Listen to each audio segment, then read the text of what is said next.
you have the opportunity to impact your client's life in all aspects. The updated weight loss specialization will help trainers in many ways expand their career. For the first time, we talk about the psychosocial aspects, the sociocultural. You're going to be able to truly understand what your clients are going through when they have a specific weight loss journey. All new information, new trends. We were able to develop what we called personas. To provide examples of what you might experience as a fitness professional when you encounter a client. And build confidence as the months go by. I'll feel more comfortable in my skin. My self-confidence will improve. Empathy is something that runs through the weight loss specialization. It's about guiding people. Regarding nutrition, regarding exercise. I can go to bed at night knowing that I've done something good for the world. It's great content and a blueprint for how to get results with your clients. We put together a complete solution to help you, the professional, become the next weight loss specialist. I'm Brad Dieter. Ken Miller. Casey DeYoung. Wendy Batts. Nolan Highland. Mike Fantagrassi. Welcome to NASM's Weight Loss Specialization course.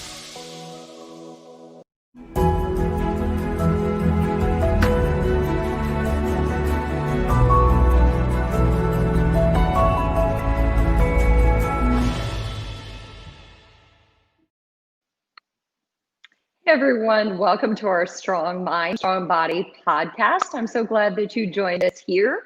And today, my name is Angie Miller. I'm an NASM Master Instructor and a mental health therapist. And today, we have an amazing topic called How to Help Clients Stop Hating Their Body. And I chose this topic today because I think that it is a great opener for how we talk to ourselves, how we talk to our clients, how we talk to our daughters, our family members. There's so much stigma in our society about body image, how we're supposed to look, the size that we're supposed to be. And so the person that I picked to be on my show today, she is Dr. Morgan Francis, and she specializes in how to help clients stop hating their body.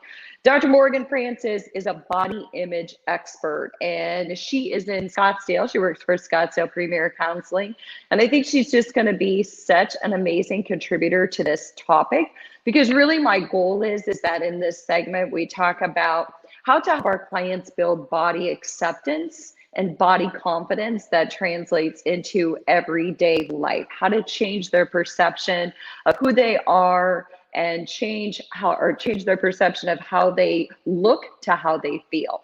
So Morgan, I'm going to let you introduce yourself. Hi, well, thank you so much, Angie, for having me here. It was really great watching the promo video because there were several faces that I recognized from my time working at Lifetime Fitness here in Scottsdale. So that was really fun to see. So again, thank you so much for having me here. And I'm looking forward to us diving into the topic of body image because I could talk about it all day long.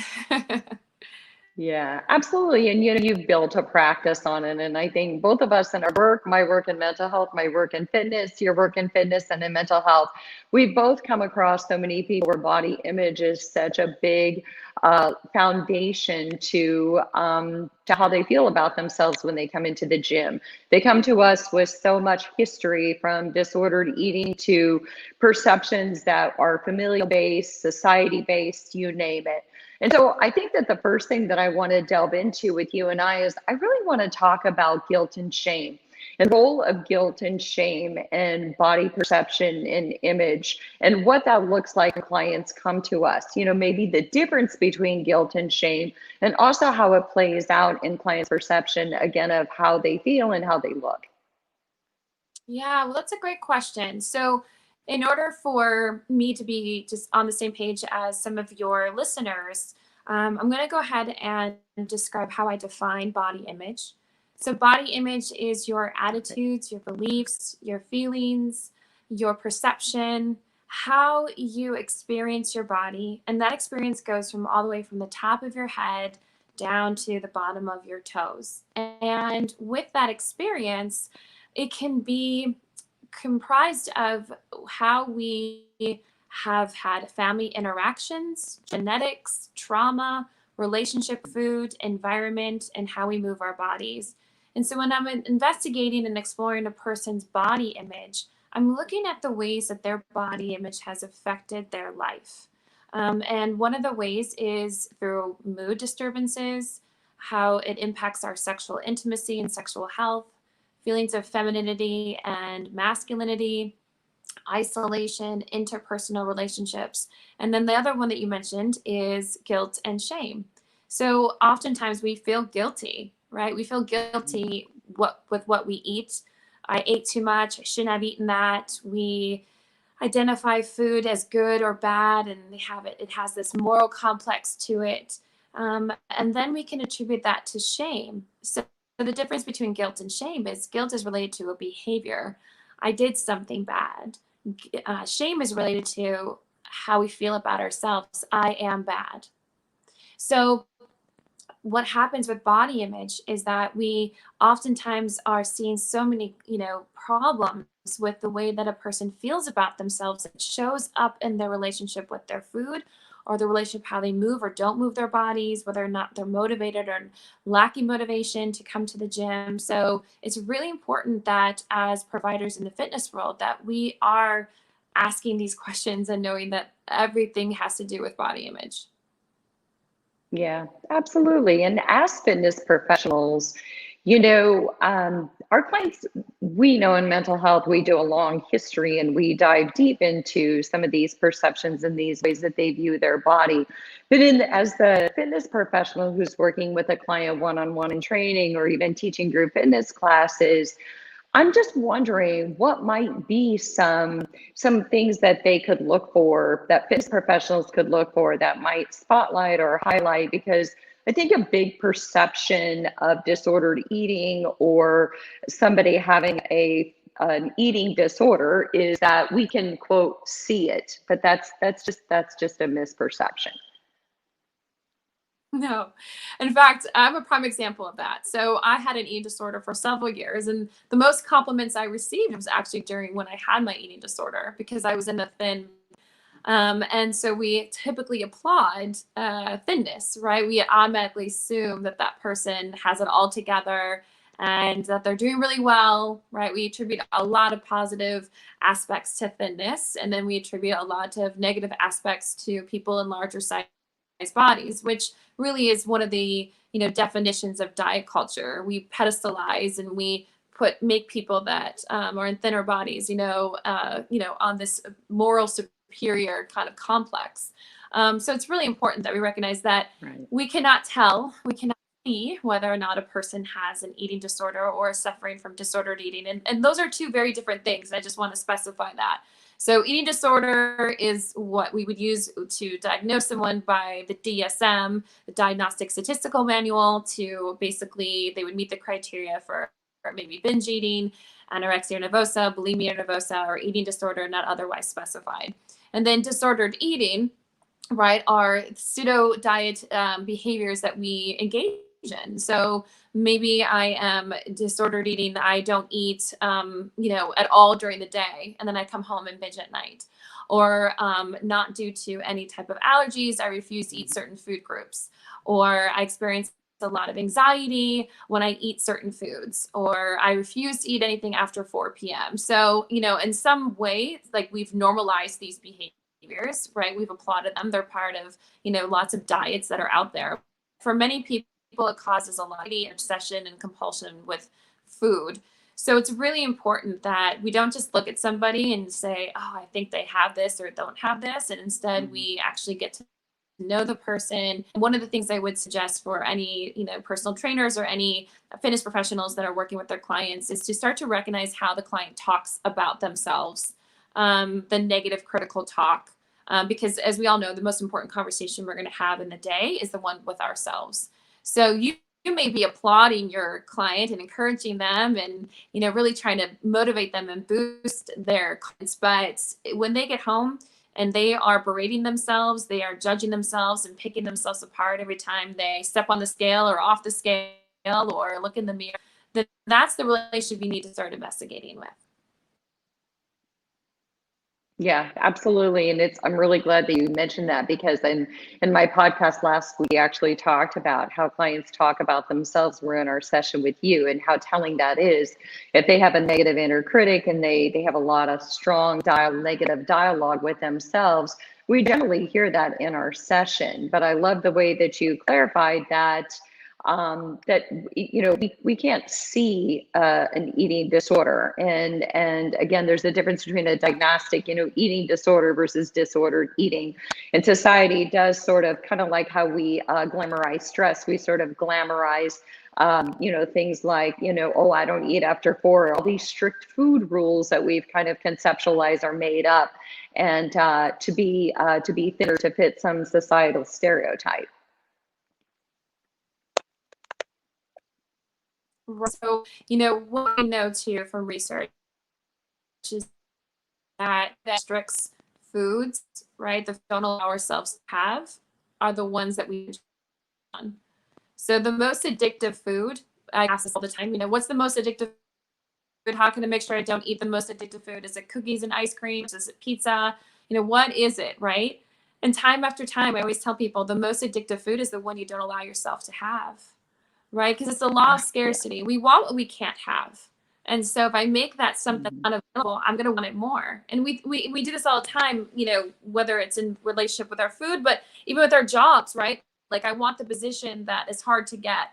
I want the car that I can't afford. I want to be the person that doesn't really want to be with me, right? So it's always about what we can't have. And as humans, we're just wired that way. So it's really important that we allow the foods to be readily available, take away the scarcity, and make sure that we're food freedom instead of using fear and forbidden foods as a tactic to promote nutrition or weight loss. Yeah, I love that. I love that we always want what we can have, and I always talk about that with anything. If you're thinking about what you can't have, you're thinking about what you can have. That's what's on your mind. Is that deprivation? If I tell myself I can't have chocolate today, that's all I'm going to think about is the fact that I want chocolate today. But if I allow myself chocolate, I just get that out of my mental space, and I take away this sense that I am not only depriving by myself, but punishing myself by not allowing any chocolate. So the other thing, Maureen, that you and I talked about is just the functionality of the body, and how sometimes to pivot the conversation, we have to remind our clients of what our body is capable of from a functional standpoint, what we can achieve and what our body can do for us to build body confidence versus what does our body look like, or what do we weigh on a scale.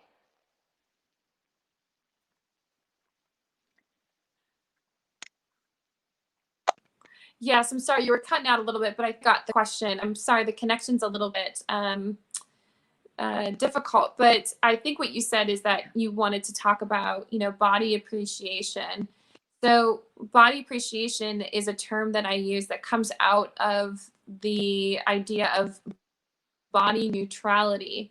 So a while ago, there was a movement around body positivity. And so body positivity was used more marginalized bodies that are not, really seen on, the mainstream media, and to promote, positivity for people that were really being oppressed. And what happened is mainstream media got a hold of this term and started to then promote it in their wellness programs and their nutrition programs, and really kind of lost sight of what body positivity was really about and who it was mostly meant to serve. And so then came the term of body neutrality. And body neutrality is really just having a very neutral feelings and attitudes and beliefs about your body. So instead of saying I have large arms, I have human arms. Instead of saying I have big legs, I have human legs, right? So it's really not positive or negative. It's just being allowed to exist in the body that you have, and appreciate and cultivate respect for what your body does for you. So one of the techniques and skills I teach a lot of my clients is when they are starting to become critical of a body part, let's say it's their stomach, then I'll ask them, okay, well, what does your stomach help you to do? Like, how does it serve you? And so oftentimes we're like, well, because of my stomach, I'm able to digest my food. Because of my stomach, I have a really good, strong laugh. stomach made to have that in, and without my stomach, I wouldn't be able to do all the things I like to do, like walk or run or move my body. So research shows that when we move into body neutrality, we actually start to improve our mood. When we go into focusing on our body's aesthetics, like what it looks like, or the shape and the size, or what it's supposed to look like, and compare it to people that, you know, are not our bodies, then we feel worse about ourselves. So it's really important for individuals to move from comparison and move towards body neutrality. Yeah, I absolutely love that. And that's a great tool to use with our clients. And that's something that fitness professionals could do and still kind of stay in their lane and in their space is, you know, what does your stomach allow you to do? What do your arms allow you to do? And to remind them that each of these parts makes us human. We don't have to stigmatize them or talk about what we don't like about them. And, you know, that was actually going to be my next question is what are some tools that, you know, some fitness pros can use in order to kind of help clients respect and appreciate their body? And that's an amazing tool, what you just said. And what are some other things that fitness pros can do during a session? You know, they can talk, they can listen to our clients, and we can talk about making sure there's not too much negative inner dialogue. And we can kind of help them reframe that negative inner dialogue. We can also help them talk about what their body can do. What are some other tools that you think fitness pros can use, or some tools that you use to help clients appreciate their body?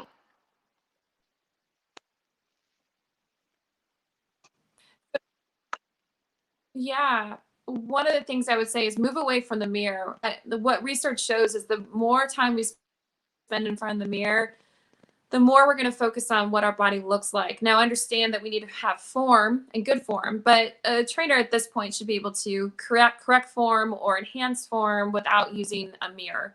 So it's really important to move away, you know, from the mirrors, go into an area of the gym if you're inside, or take your client outside to help them feel more connected to their body instead of looking at the image of their body while they're doing the exercise. Another really key thing is to stop making comments around, you know, no pain, no gain, you know, let's burn off what you ate over the weekend, you know, time to burn the calories, you know, like forcing the person to go to a really uncomfortable place in order to get achievement or get the results that they're supposed to get. And instead meet the client where the client's at, meaning like, let's move and let's work from the inside out. So what do you need to let go of today? What is something that's bringing you frustration in your life? And let's get that out as we lift these weights.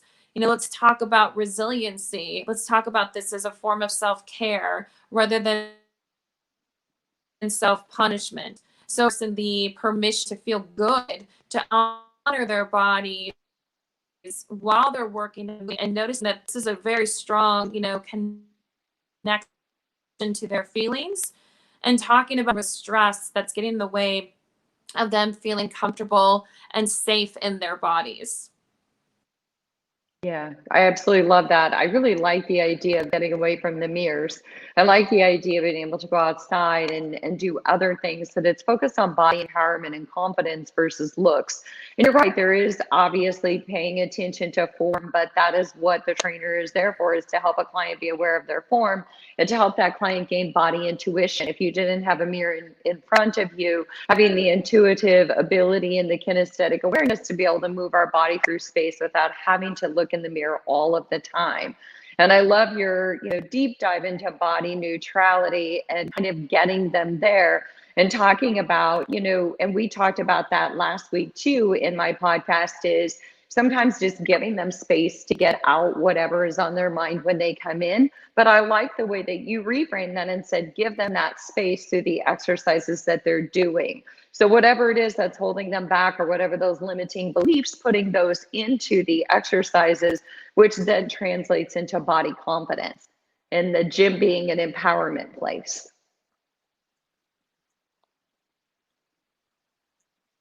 Yes, exactly. Gym being a safe place, because I know for a lot of clients, they have felt unsafe or unwelcome coming into a gym. And I would never want anyone to feel that way. I love to honor their body diversity,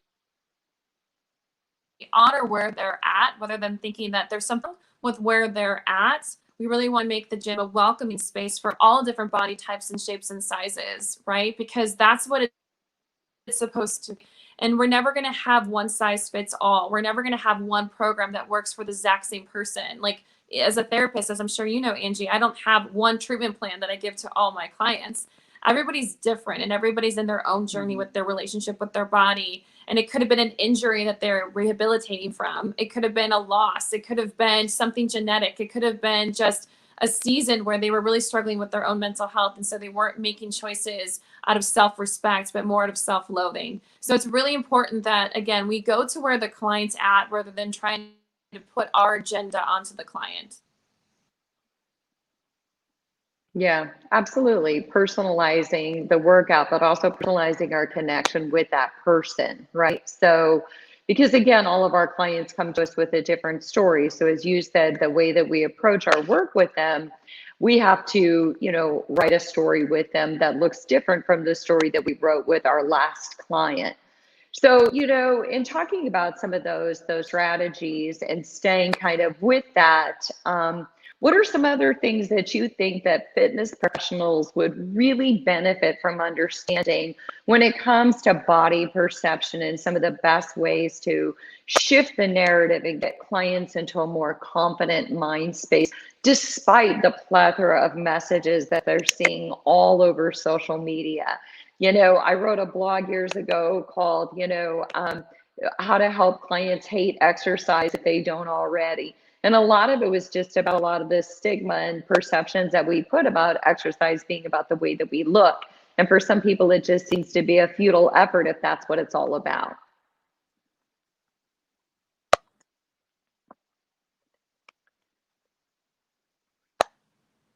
Yeah.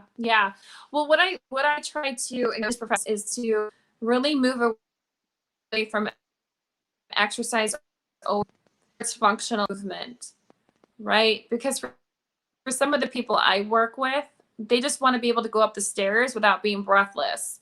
They want to be able to tie their shoes and not experience pain. So, I think it's really important that we broaden how we are experiencing and teaching, the client about movement and making it much more functional, right? Because so many of us are just spending so much time on the computer or our phones. And so being able to connect is really important. The other thing I would suggest is making sure the trainer looks at their own relationship with their body image. What's their journey been? And I talk about this with, parents, because they'll bring in their child or teenager and they'll ask me, how do I make sure that my daughter doesn't hate her body? And really what the parent is asking me is, how do I make sure my daughter doesn't hate her body the way that I've hated mine, or the way that I've struggled with my body? And so really, children learn through social modeling. Monkey see, monkey do. So it's really important that as parents and as trainers and as a mental health professional, we look at our own relationship with our body, notice where we may get triggered, notice our blind spots, notice our own biases, and really start to follow more body diverse accounts, read books that have, talk about, the political views when it comes to diet culture and food, really to start to educate ourselves so that we can have a better way of connecting with the person that we're serving. Yeah, I absolutely love that, because you're right. A lot of times when we wonder, how can I help my client love their body? How can I help my daughter love their body? How can I help my sister love their body? So much of that comes from, I have to get there first. We can only take somebody as far as we ourselves have gone. And so you're right, we have to tap into what have my own personal struggles with food been. And we know that food can be a drug, just like drugs or alcohol or so many other things. And it can be used to treat the body and help the body be healthier. It can be used as sort of a form of self-sabotage. And so I think that it is really important that we tap into our own journey with food. And that's why I hope a lot of trainers tap into this show today to kind of talk about that and start to step back and think, what is my journey with food? And what is my perception of myself? When I look in the mirror, what do I see? And what are some of the messages that I've received over the years I've internalized, and it shifted the way that I look at me and look at exercise and look at the female body, the male body, whatever it is.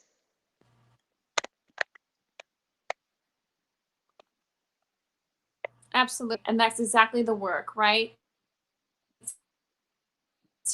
For us to be able to look at the experience and be able to communicate that and be authentic in that, vulnerability or self-disclosure when it would benefit the client, right? And it really, and again, self-disclosure is mainly used in my field when it would benefit the client to know. So if I'm working with somebody who struggled with an eating disorder, it actually makes them feel safe to know that I've actually also had struggle with an eating disorder, right? So if there's a trainer that has gone through their own injury or their own difficult season of life, it might be really appropriate then to be able to share, yeah, I went through that too.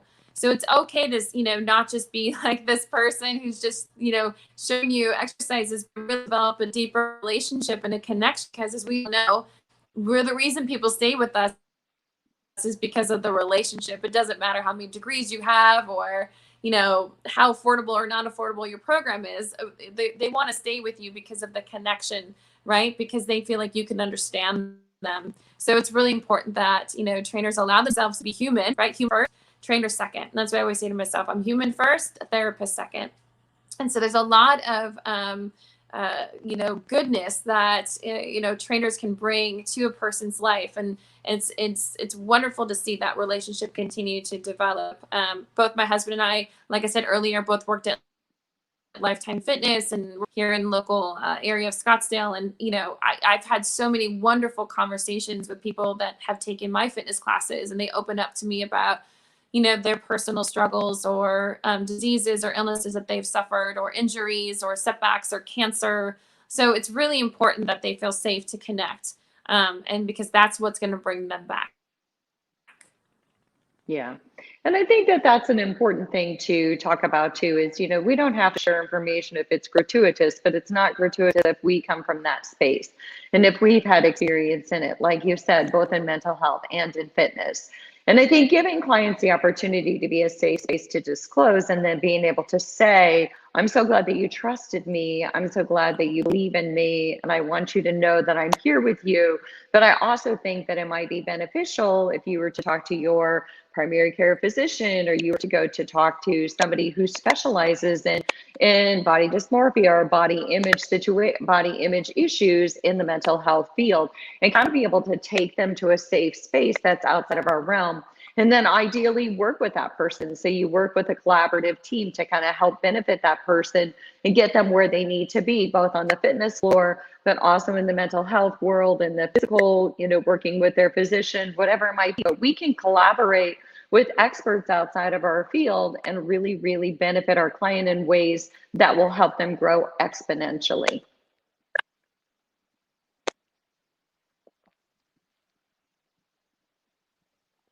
What you just said, because it is it takes a village, right?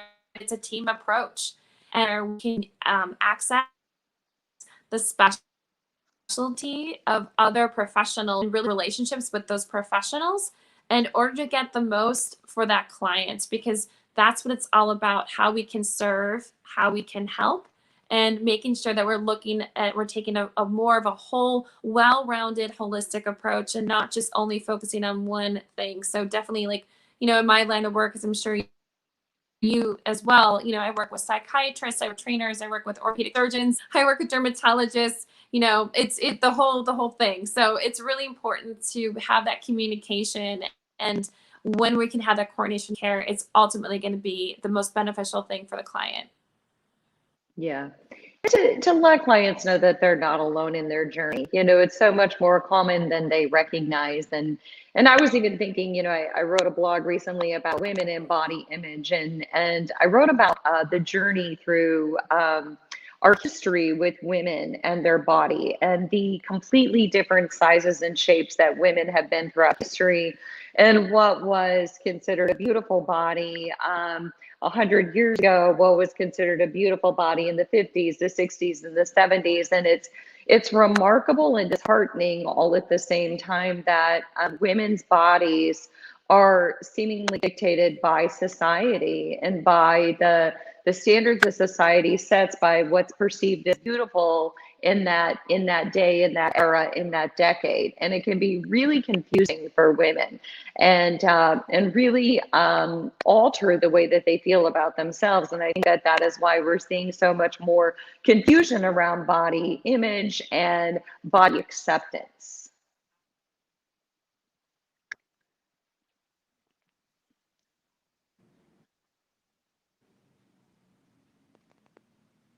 Can you repeat that last part? I'm sorry, the connection went out, so I didn't hear the last part of.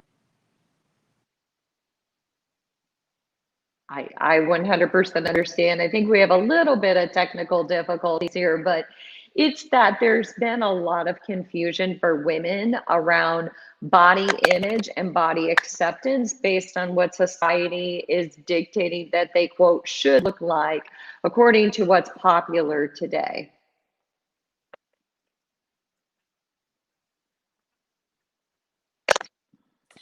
Oh, yes. I mean, I could talk forever on this topic. Yes, that's how diet, right? So we keep changing the standard in order to keep selling, right? And the standard is never meant to be reached. And there's a lot of history for people to learn about how society, art, race, genetics, trauma, all of this affects the way that we think and we feel and we experience our bodies. Some of my favorite books that do a wonderful job of being able to talk about this is The Body is Not an Apology by Sonia Renee Taylor, Fearing the Black Body by Sabrina, and also Beauty Sick by Dr. Renee Englund. If anyone is interested in diving deeper into understanding diet culture, beauty myth, those would be some resources that I would suggest. But it's impossible for anyone to stay up to the standards, and why it's so important to not be very conscious of what material you are taking in on your social media, and really work on not following anyone's account that's making you feel worse or that you're comparing yourself to, because it would produce much negative minds about understanding the history of body image, because there's a lot to it. Yeah, I'm really glad you said that, and we can kind of put those 3 books in the comments on Facebook and kind of set those out, because I think that that's so true. I think that there's a lot of reading to be done that reinforces this conversation that we're having, but that really builds a platform of understanding for all of us, because there's such a history, especially for women, on body shape and size and acceptance and all of those things. So, if we were to kind of, if you were to add anything else for trainers from a mindset point of view, or from some tools and techniques that they can take on to the fitness floor, is there anything else that you would add to kind of build trainers' repertoire of knowledge around this subject?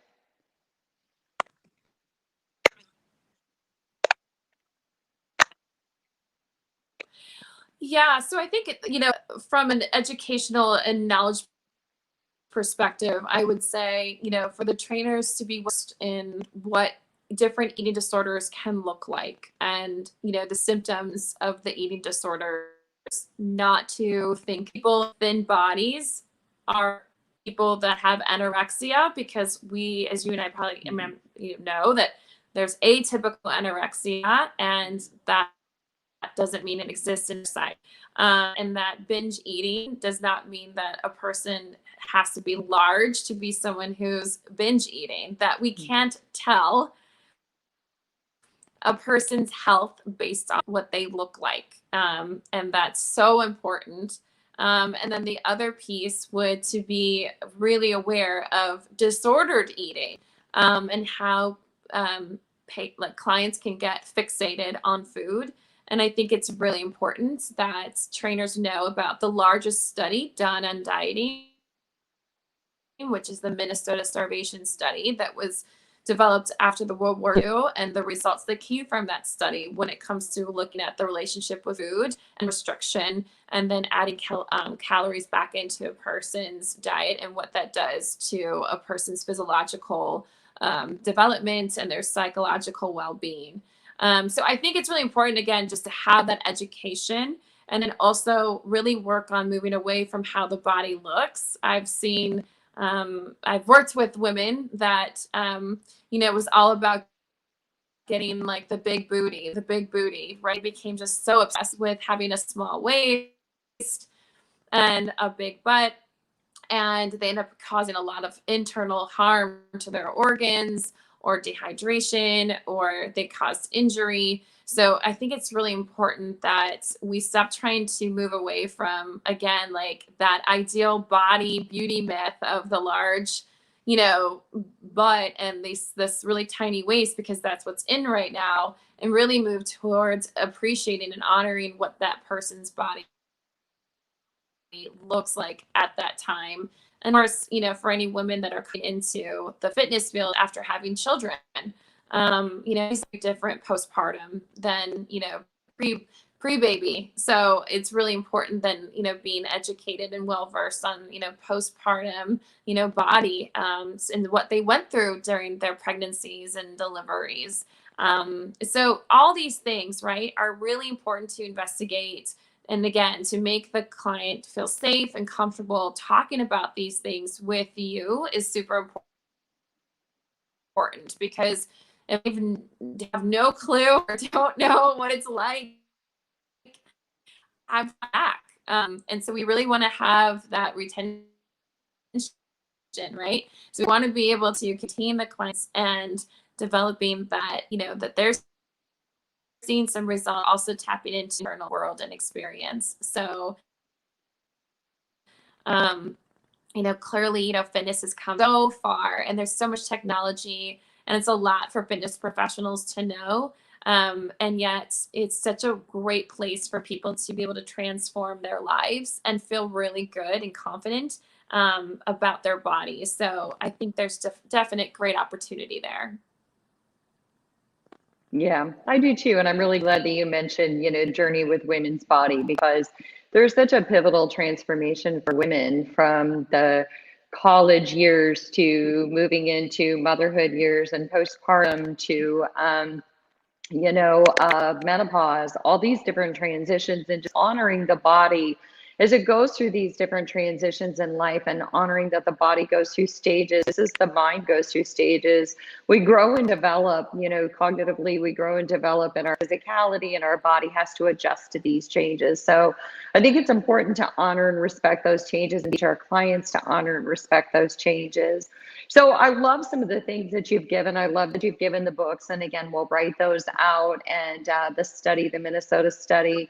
And also just kind of these little tidbits of information, getting clients away from the mirror, getting them outside, listening to their inner dialogue, helping them reframe, paying close attention to how clients talk about themselves, and then just paying close attention to the difference between guilt and shame, and clients internalizing all these beliefs that are actually limiting the way that they are able to move forward with their body and with their mind to become the healthiest version of themselves. So, Morgan, I'm so glad that you came on. I know that it was a bit of a challenging connection, but I think that you are a world of insight and information, and I so appreciate your authenticity and sharing that with us and giving us tools to kind of help our clients in the fitness space. Oh, absolutely. Thank you so much for having me. It's just an honor to be able to be here and talk with you. And I hope that your listeners are able to get challenges. And if they have any questions, they're more than welcome to reach out to me. Okay, amazing. Thank you so much again, Morgan. And thank you all for joining us. Let us know if you have any question. We can also respond to you on Facebook. So reach out, take good care of yourself, take good care of your clients, honor your body, and help your clients honor theirs. And we'll see you next time.